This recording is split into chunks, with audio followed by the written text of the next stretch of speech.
I think they are very connected because Turkey now is swinging towards full authoritarianism from competitive authoritarianism, which means that the incumbent, the governing party, is controlling around 90% of print media. In such a context, people on the ground who cannot address their problems in institutional politics organize political or social movements.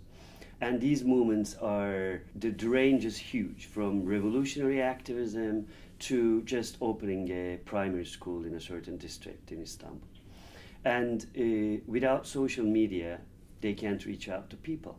And they need regular media to tell their story. But if the story is regarded as problematic by the incumbent or interpreted as such by journalists who do not want to upset the governing party, it never reaches to the audience. So they are related, there's an umbilical cord between them, and almost all authoritarian governments take aim at this digital umbilical cord in order to sever the ties of social movements with the society, larger society.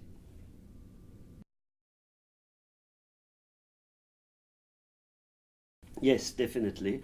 An alternative to disseminate fake news, if I may use the term, and real news.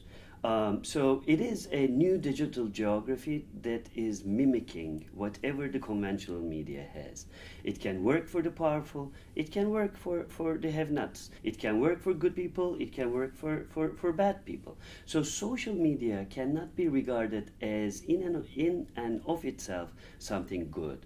And now I believe we live in the third phase of social media scholarship, where we're more careful about assessing its impact in society. We're very much like in 1930s to 1960s in terms of how we relate to cars and automobile manufacturers.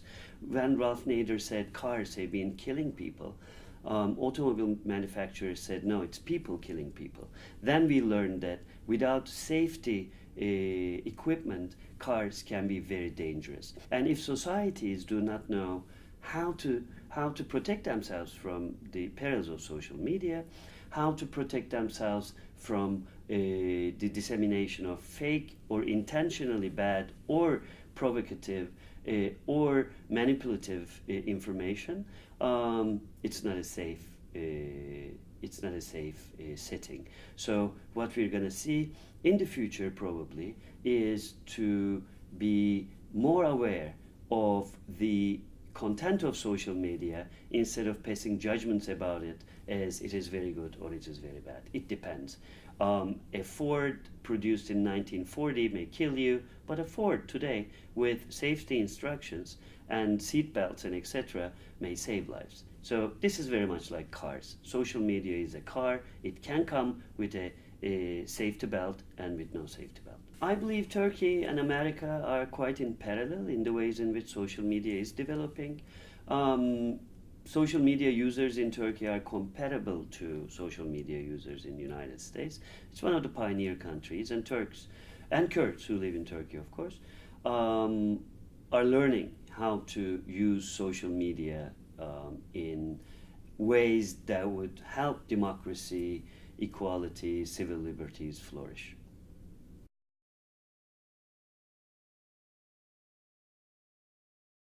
It does, but it has some costs. A lot of people who criticize government are being treated as terrorists, and this is what authoritarian governments usually do. That discourse of terror has been expanded to cover dissidents. So any critique is regarded as forms of terrorism. So a lot of people use social media to voice their dissent, criticism, or even discussion. And right now, the government is not even tolerating discussion, forget about the critique. So a lot of people use social media to raise their opinions and dissent.